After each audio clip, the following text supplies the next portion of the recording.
úplně úžasném, třetím nádherném místě se moc to po kolegovi nepřečtu, ale předpokládám, že to tak bude.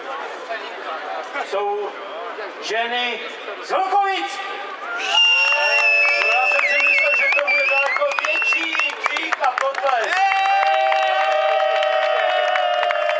Jo, blahopřejem. Momentiček ještě.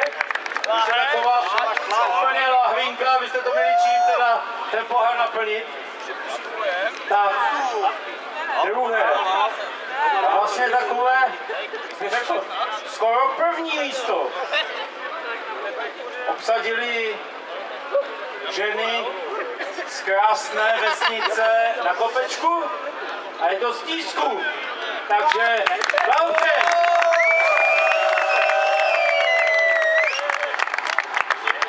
Tísek asi není a my jim to určitě předáme, nebojte.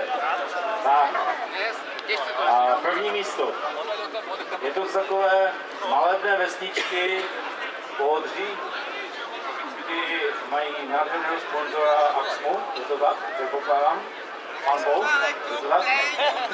Takže já jim blahopřeju moc, protože se to obrovsky zaslouží. Byli skvělí. Takže prosím vás, všichni úplně úžasný potlesk, protože ukázali, že i ženy můžou být lepší jako muži. Takže první místo ženy z Vlkovic.